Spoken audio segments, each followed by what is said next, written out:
എടി വിവരമില്ലാത്തവളെ, നീ എന്തിനിങ്ങനെ കഴുകാൻ പോണത്? ഇത് ആ സൈഡിൽ പൊടി പിടിച്ചു കിടന്നതാ. ഞാൻ വിചാരിച്ച് കഴുകി ഒന്ന് വൃത്തിയാക്കാന്ന്. എടി പുതിയ ഫ്രിഡ്ജ് വാങ്ങിച്ചോണ്ടല്ലേ പഴയത് ഇവിടെ വേണ്ടാതെ എടുത്ത് വെച്ചിരിക്കണത്.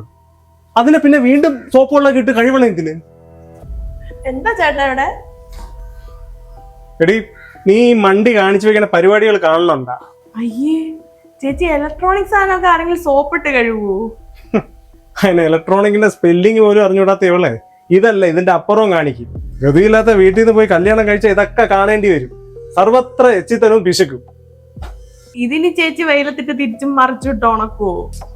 അത് മോളെ, ഇവിടെ ഇപ്പൊ ഇതാരും ഉപയോഗിക്കുന്നില്ലല്ലോ. ഞാൻ വിചാരിച്ച് ഇതൊന്ന് കഴുകി തുടച്ച് ആർക്കെങ്കിലും കൊടുക്കാന്ന്. ഞാൻ ചുമ്മാ തുടച്ചു നോക്കിയതാ. അപ്പൊ ആ കറയൊന്നും പോകുന്നില്ല. അപ്പൊ ഞാൻ സോപ്പ് കൂടി വെച്ച് ഉരച്ചു നോക്കിയതാ. ചേട്ടന്റെ ലാപ്ടോപ്പും ഫോണൊന്നും സൂക്ഷിച്ചോ. നല്ല മണം കിട്ടാൻ വേണ്ടി ചേച്ചി അത് കംഫർട്ട് മുക്കിങ് എടുക്കും. രാവിലെ തന്നെ രണ്ടും കൂടെ തുടങ്ങിയ ചേട്ടത്തി കളിയായിരുന്നു. എന്തോ വിഷയം? എങ്ങനെ പറയാതിരിക്കുവാനോ?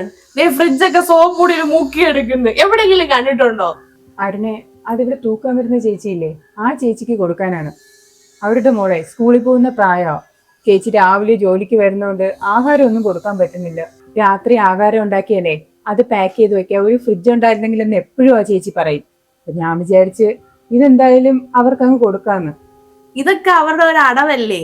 ആക്രി പെറുക്കി കൊടുത്ത നല്ല പൈസ കിട്ടും. അത് കേട്ട് വിശ്വസിക്കാൻ ഒരു മണ്ടി ചേച്ചി. നിനക്കൊന്നും കഷ്ടപ്പാടിന്റെ വില അറിയില്ല. ഇല്ലാത്തവർക്കറിയാം എന്റെ ബുദ്ധിമുട്ട്. ഇവിടെ നിന്ന് ചേച്ചിയെ കളിയാക്കുന്ന സമയം മതിയായിരുന്നല്ലോ നിനക്ക്. ചേച്ചിക്കൊന്ന് പറഞ്ഞു കൊടുക്കാൻ എങ്ങനെ കഴിയണമെന്നുള്ള. ചേട്ടാ, ചേട്ടനെങ്കിലും ചേച്ചി ഒന്ന് സഹായിച്ചൂടെ? വെറുതെ അനിയത്തിയുടെ വാക്കും കേട്ട് ചേച്ചിയെ ഇങ്ങനെ കളിയാക്കുന്നതിന് പകരം. ചേട്ടത്തി, ഇതിങ്ങനെ ഉരയ്ക്കേണ്ട ആവശ്യമൊന്നുമില്ല. ഇത് ക്ലീൻ ചെയ്യാനൊരു ലിക്വിഡ് ഉണ്ട്. ഞാനിപ്പോൾ ഓർഡർ ചെയ്ത് മേടിച്ചു തരാം. കഷ്ടം തന്നെ ചേട്ടൻ്റെ അനിയത്തിയുടെയും കാര്യം.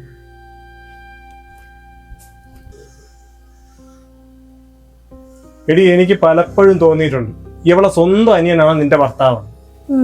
ചേച്ചി പാസം കുറച്ച് കൂടുന്നുണ്ട്. അനിയൻ ബന്ധം തന്നെ ആയാൽ മതിയായിരുന്നു. ചേട്ടാ ചേട്ടാ നോക്ക്, ഇന്നലെ വാങ്ങിയ പുതിയ സാരിയാ. നല്ല ഡിസൈൻ അല്ലേ? ഇപ്പോഴത്തെ ട്രെൻഡിങ്ങാ. കട്ടെ, എന്തോന്ന് കോലോടിയത് കിടക്കിന്. നിന്റെ ആരും ഒരു ഗ്ലാസ് വെള്ളം പോലും വാങ്ങിച്ചു കുടിക്കൂല. എനിക്ക് ഒരുപാട് ജോലി ഉണ്ടായിരുന്നു. ഒന്ന് കുളിക്കാനായിട്ട് സമയം കിട്ടിയില്ല. കുളിയില്ല, നനയില്ല. എന്റെ ഒരു വിധി. കേട്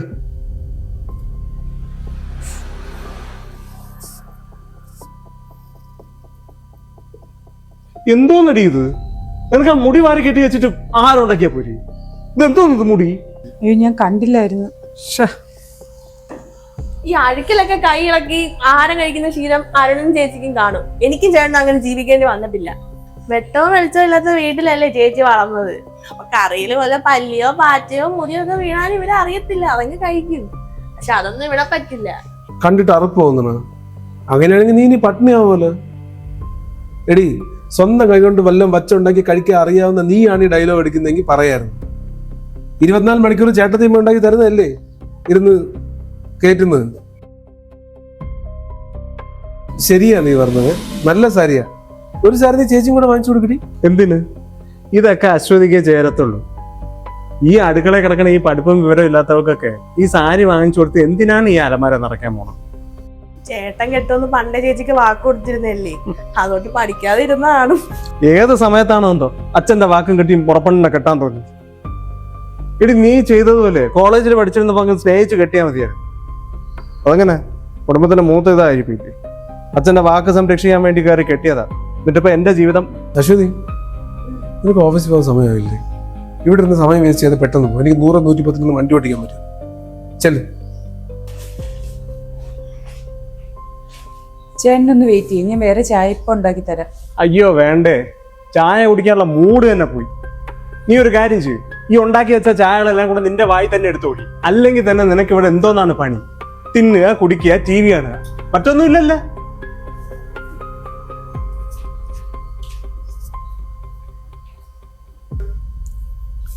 എടീ, എന്റെ പേഴ്സ് എടുക്ക്, സമയമായി.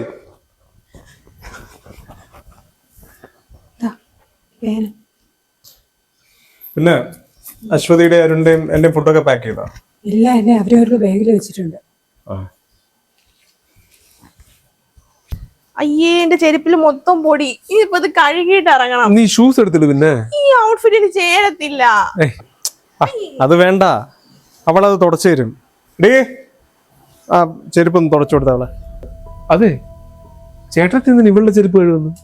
ഇവൾ ഇതൊക്കെ ചെയ്യാൻ തന്നെ ഇവിടെ നിൽക്കണത്. ഇനിയിപ്പോ ഞാൻ കിട്ടിയില്ലെങ്കിലേ വഴിയോരത്ത് എവിടെയെങ്കിലും ഇവൾ അതും ചെയ്തോണ്ടിരുന്നേ. നീ എവിടെ പോണ്? എടി ഈ തുണി എങ്ങനെ ഇട്ട് തുടച്ചു വിടാൻ അങ്ങോട്ട് പെട്ടെന്ന്. ചേട്ടാ, ചേച്ചിയെ കുറിച്ച് അങ്ങനെയൊക്കെ സംസാരിച്ചുണ്ടല്ലോ, അനിയന്റെ ചോര തിളയ്ക്കും. നിങ്ങൾ ഇനി ഇതിന്റെ പേരിൽ വഴക്ക് കൂടണ്ട, ഞാൻ തുടച്ചു കൊടുത്തോളാം. പിന്നെ നിങ്ങൾ കാർ എടുത്തോ, ഞാൻ 2 വീലർ എടുത്തോളാം. ശരി. എടി പെട്ടെന്ന് തുടച്ചു കൊടുത്തിട്ടും അങ്ങോട്ട് എവിടെയെങ്കിലും മാറി നില്ല്. മുഖം കണ്ടിട്ട് ഇറങ്ങി അന്നത്തെ ദിവസം പോക്കാം. അരുൺ, ഞാൻ ഇന്ന് നൂഡിൽസ് ആണേ കഴിക്കുന്നേ. ഓഹോ, അപ്പൊ ഇനി തൊട്ട് നീ ശരിക്കും ചേച്ചിയുടെ കയ്യിൽ ഉണ്ടാക്കുന്നത് കഴിക്കുന്നില്ല? അതെ, അനിയത്തി പട്ടിണിയാവും കേട്ടോ. ആ വൃത്തികെട്ട കൈ ആലോചിക്കുമ്പോഴേ എനിക്ക് ഛർദ്ദിക്കാൻ തന്നെ വരിക. അതുകൊണ്ട് ഞാൻ നൂഡിൽസ് മേടിച്ചങ്ങ് റൂമിൽ വെച്ചു. ചേച്ചി, ഒരു ഫോർക്കിങ് കൊണ്ടുവന്നേ. ആ മോളെ, എന്ത്? മോളുടെ ഫ്രോക്ക് മഴ പെയ്തപ്പോഴേ ഞാൻ എടുത്ത് അകത്തിട്ട് ഉണക്കി. ചേച്ചി, ഫ്രോക്ക് അല്ല, ഫോർക്ക്. ഈ ഇത്ര നീളമുള്ള ഒരു സ്പൂണില്ലേ ഇങ്ങനെ കുത്തി കുത്തി തിന്നുന്നത്? മോള് തവിയാണോ ചോദിച്ചേ? ചേട്ടാ, ഇങ്ങനാണെങ്കിലേ നിങ്ങളുടെ കുഞ്ഞിനെ ചേച്ചി A4 എലിഫന്റ് എന്ന് പഠിപ്പിക്കും. അല്ല, ഞാൻ ചോദിക്കട്ടെ, നിങ്ങളുടെ കുഞ്ഞിനെ ആരാ പഠിപ്പിക്കാൻ പോണേ? ഞാൻ അങ്ങനെ പാടിയില്ല, അതിനെ കൊണ്ട് ട്യൂഷന് വരുന്നു. അല്ലാതെ ഇവിടെ കൂട്ടത്തിൽ ഇരുന്നല്ലേ, അതിന്റെ ബുദ്ധി വളരെയൊന്നുമില്ല. പഠിപ്പിക്കണ കാര്യമൊക്കെ രണ്ടാമത്തത്. ഇവിടെ അടുത്ത് പോകുമ്പോ തന്നെ ഒരുമാതിരി ചീഞ്ഞ മണമാണ്. അപ്പോഴല്ലേ കുട്ടികളുണ്ടാണ് കാര്യം. ഓ പിന്നെ നിങ്ങൾക്ക് രണ്ടുപേർക്കും പിന്നെ എല്ലാം അങ്ങ് അറിയാലോ. ഈ പണിയെല്ലാം കഴിഞ്ഞിട്ടേ എനിക്ക് സമയം കിട്ടണ്ടേ കുളിക്കാൻ. എന്നാലും ഞാൻ എന്നും കുളിച്ചിട്ടാ കിടക്കുന്നേ. അയ്യോ, പറഞ്ഞത് പിടിച്ചില്ലായിരിക്കും വാവയ്ക്ക്, അല്ലയോ? ചേട്ടാ, ഭർത്താവിന്റെയും ഭാര്യയുടെയും മുറിയിലെ കാര്യങ്ങളെ ഇങ്ങനെ പുറത്ത് പറഞ്ഞ് നടക്കരുത്. എടി, ഞാൻ എന്റെ അനിയത്തിയിലടുത്ത് അനിയനോടാ പറഞ്ഞത്. അതിന് പുറത്ത് പറയാൻ പാടില്ലാത്തിട്ട് അവിടെ എന്താണോ നടക്കുന്നത്. നിങ്ങളുടെ അനിയത്തിയും ഒട്ടും മോശമൊന്നുമല്ല, ചെറിയൊരു സാമാന്യ ബോധത്തിന്റെ കുറവുണ്ട്. ഉദാഹരണത്തിന് ഇന്നലെ മലക്കറി മേടിക്കാൻ വേണ്ടി പോയിരുന്നു. കടയിൽ പോയിട്ട് മുരിങ്ങയ്ക്ക് പകരം ഡ്രം സ്റ്റിക്ക് വേണമെന്ന് ചോദിച്ചു. അപ്പൊ കടക്കാരൻ പറയുക, ഇത് മോളുടെ ഡാഡിയുടെ സൂപ്പർ മാർക്കറ്റ് അല്ല, പച്ചക്കറി കടയാണ്, മലയാളത്തിൽ ചോദിക്കാം. അങ്ങനെ നൈസായിട്ട് തന്തയ്ക്ക് വിളി കേട്ടിട്ടാണ് അവിടെ വന്നിരിക്കുന്നത്. എടി, ഇത് നമ്മളെ അച്ഛനെ കേൾപ്പിക്കൂ.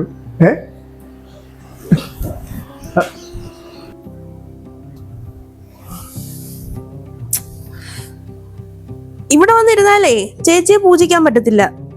അവിടെ പോയി ഒരു പാവിരിച്ച് കിടക്ക്. അല്ലെങ്കിൽ ചേട്ടനോട് പറഞ്ഞാൽ മതി, ചേട്ടൻ മാറത്തരും. അച്ചു, നീ പറഞ്ഞ ലിമിറ്റ് വിടുന്നുണ്ടേ. ഒരു വട്ടം ചേച്ചി നിന്നെ നോക്കി ഒന്ന് ചിരിച്ചപ്പോൾ നിനക്ക് അത്ര അങ്ങ് ഫീലായ. എന്നാൽ നീ ഓരോ വട്ടവും കളിയാക്കുമ്പോൾ ആ പാവത്തിന് എത്ര വിഷമിക്കുന്നുണ്ടാവും നീ ഒന്ന് ആലോചിച്ച് നോക്ക്. അപ്പൊ മനഃപൂർവ്വം എന്നെ ചെറുതാക്കിയതാണല്ലേ? ചേച്ചിയെ ചിരിപ്പിക്കാൻ ഒരു പുന്നാര അനിയൻ. കളിയാക്കൽ എപ്പോഴും അങ്ങോട്ട് കൊടുത്താൽ മാത്രം പോരല്ലോ. നിനക്കും കുറവുകളുണ്ട്, പോരായ്മകളുണ്ട്. നമ്മൾ ഒരിക്കലും ആരെയും വിഷമിപ്പിച്ചിട്ട് അതിൽ സന്തോഷം കണ്ടെത്തരുത്. പുരാണം കഴിഞ്ഞെങ്കിലേ ഒന്ന് പോയി കിടന്ന് ഉറങ്ങൂ. കിടക്കാം. ഇന്ന് നമ്മുടെ ഗെയിം ഡേ അല്ലേ, ലൈറ്റ് ഓൺ മതിയാ. എന്നെ തൊട്ടാലേ കൈ ഞാൻ വെട്ടും. അവന്റെ ഒരു ചേച്ചി പാസം. ഞാൻ ഒറ്റയ്ക്ക് ഗെയിം കളിച്ചാ മതി. ഏട്ടാ, എവിടെ പോകുന്നു? ഞാനും അച്ഛനും കൂടെ കാർ ഷോ കാണാൻ പോവാ. മഴ വരുന്നുണ്ട്. അതിന് ചേട്ടാ, ഇന്ന് കറുത്ത വാവാണ്, നല്ല മഴ കാണും. മഴ പെയ്യട്ടെ, അതിനെന്താ? അല്ല മോളെ, ഈ സമയത്തെ പോകാതെ ഇരിക്കുന്നതാ നല്ലത്. അഥവാ പോവുകയാണെങ്കിലേ ബൈക്കിൽ പോണ്ട, ആ കാർ എടുക്കാമല്ലോ. ചേട്ടാ, അത്ര കൊള്ളത്തില്ല, ബൈക്കിൽ തന്നെ പോയാ മതി. ചേച്ചിയുടെ ദേവതകളെ ആരുടെ അടുത്ത് മതി. മോളെ, റോഡ് മൊത്തം കുഴിയാ. അത് മഴ സമയത്തെ ആ വഴി പോകുന്നത് അത്ര നല്ലതല്ല, അതും ബൈക്കില്. മഴ പെയ്യുമെന്ന് എന്താ എത്ര ഉറപ്പ്? നിങ്ങളാണോ റെയിൻ ഓപ്പറേറ്റർ ഗോഡ്? മോളെ, ഇന്ന് വാർത്തയിലും പറഞ്ഞിരുന്നു, ഒന്ന് പറയുന്നത് കേൾക്ക്. എടി, ഈ വൈകുന്നേരം വരെ നല്ല തെളിഞ്ഞ ആകാശമായിരുന്നു. ഇന്നിപ്പോ മഴയൊന്നും പെയ്യുന്നില്ല. കാറെടുത്താലേ സ്ഥലം ഉണ്ടല്ലോ വണ്ടിയില്, ചേച്ചിക്കും കൂടെ വരാനാ. അതിനിപ്പോൾ ആ ഷോ കണ്ടിട്ട് എന്തോന്ന് മനസ്സിലാവാനാണ്. ഞാൻ എനിക്ക് വരാൻ വേണ്ടി പറഞ്ഞതല്ല, നിങ്ങൾ സേഫായിട്ട് പോയിട്ട് വരാൻ വേണ്ടിയാ. ഒന്ന് പോയടി കയറി. അരുൺ പറയൂ, ഞാൻ കുളിക്കുകയായിരുന്നു. ഹോസ്പിറ്റലിൽ നിന്നാണ് വിളിക്കുന്നത്. ചേട്ടനും അവളും കൂടെ പോകുന്ന വഴിക്ക് വണ്ടി സ്കിഡായി. എന്നിട്ട് പേടിക്കാനൊന്നുമില്ല, ഡ്രസ് ചെയ്തോണ്ടിരിക്കുക. വേറെ കുഴപ്പമൊന്നുമില്ലല്ലോ? ഞാൻ കൊണ്ടുവരാം, എന്റെ അരുണെ, ഞാൻ പറഞ്ഞതാണ് രണ്ടിന്റെ അടുത്ത് ഈ സമയത്ത് ഇറങ്ങി പോണ്ടാന്ന്.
പതുക്കെ, ഒരുപാട് കാലങ്ങൾ കുത്തണ്ടോ?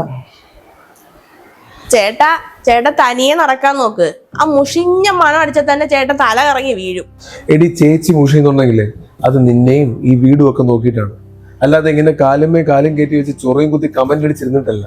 എപ്പോഴും ഉള്ളതാണല്ലോ ചേച്ചി പ്രണയം. അവരുടെ ആ മുഷിഞ്ഞ മണമേ അവർക്ക് ജന്മന കിട്ടിയതാ, ആ ലോ ക്ലാസിന്റെ മണം. മതി, നിർത്ത്. നിന്റെ ഈ ഏട്ടത്തിയമ്മ ഉള്ളതുകൊണ്ടാ നീ വീണ് കിടന്നപ്പോഴേ നിന്റെ ഈ മുറിവിൽ മരുന്ന് വെച്ച് തരാനും അതുപോലെ ഒരു അമ്മയെ പോലെ നിന്ന് കഞ്ഞിയൊക്കെ ഉണ്ടാക്കി തന്നു നിനക്ക്. ശരിയാ, ഞാനും നിന്റെ കൂടെ നിന്ന് തമാശ കളിച്ച് ഇവളെ കുറെ മനസ്സ് വേദനിപ്പിച്ചിട്ടുണ്ട്. പക്ഷെ ഞാനൊന്ന് വീണപ്പോഴാണ് എനിക്ക് ഇവളുടെ വില എന്തോന്ന് മനസ്സിലായത്. എടി, നീ തന്നെ ഒന്ന് ആലോചിച്ച് നോക്ക്. ഈ വീട്ടിലോട്ട് വന്നു കയറി അന്ന് മുതൽ ഇവൾ എന്റെയും നിന്റെയൊക്കെ വായിലിരിക്കുന്നത് കേട്ടോണ്ടിരിക്കുക. എന്നിട്ട് നമ്മളൊന്ന് വീണപ്പോ അവൾ ആ ദേഷ്യം ഒന്നും നമ്മളടുത്ത് കാണിച്ചില്ല. ചേട്ടാ, ഒരല്പം വൈകിപ്പോയെങ്കിലും ചേട്ടൻ ചേച്ചി മനസ്സിലാക്കിയല്ലോ. ഓ, അപ്പൊ ഞാനാണോ വില്ലത്തി? ചേട്ടാ, അവരുടെ ക്ലാസ്സിന് അവരത് ചെയ്യേണ്ട പണി തന്നെയാ. പിന്നെ ഭർത്താവ് എന്ന നിലയിൽ ചേട്ടന് വയ്യാതാവുമ്പോ കുളിപ്പിക്കാനും ഭക്ഷണം തരാനും ബാത്റൂമിൽ കൊണ്ടുപോകാനും അതൊക്കെയല്ലേ ഇവരുടെ പണി. വേറെ എന്താ അവർ ചെയ്യണേ ഇവിടെ? നീ ഇങ്ങനെ ചെയ്യോ മോളെ? എന്ത്? നാളെ അരുണൊരു പനി വന്ന് കിടന്നാലേ നീ ഇങ്ങനെ അവനെ നോക്കുവോ? ഈ പറഞ്ഞ കടമകളൊക്കെ നീ ചെയ്യോ? ഞാൻ വീണ് കിടന്ന നീ എന്നെ നോക്കുമെന്ന് ചേച്ചി ചോദിച്ചിട്ട് നീ എന്താ മിണ്ടായിരിക്കുന്നത്?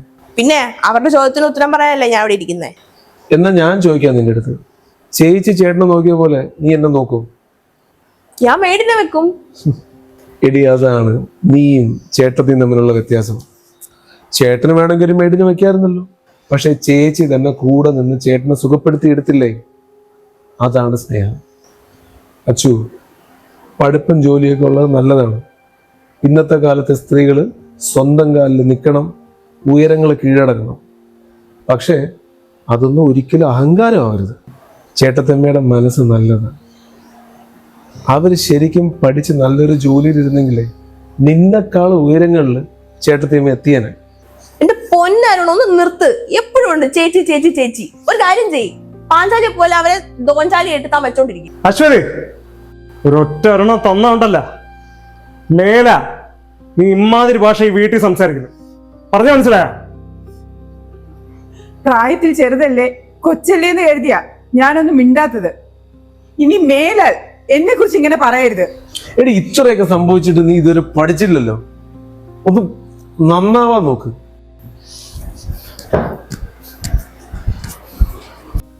അവരല്ലെങ്കിൽ തന്നെ ഈ വീട്ടിലെ വേലക്കാരിയെ പോലെയാണ്. ചേട്ടനെ നോക്കിയാ എന്താ അവർക്ക് പ്രശ്നം? അതല്ലേ അവരുടെ പണി. പക്ഷെ അതൊന്നും അല്ല ഇപ്പോഴത്തെ പ്രശ്നം. എല്ലാവരും കൂടെ ഒന്നായി. ചേട്ടനും അവരുടെ സൈഡ്. ജീവിതത്തിൽ ആദ്യമായിട്ട് ചേട്ടൻ എന്നെ പേരെടുത്ത് വിളിച്ച്. ഇനിയിപ്പോൾ എന്നെ കൊണ്ട് നടന്ന ചേട്ടൻ അവരെ കൊണ്ട് നടക്കും. അരുൺ പിന്നെ പണ്ടേ അവരുടെ ആളാണല്ലോ. ഞാൻ ഈ വീട്ടിൽ തനിച്ചാവും.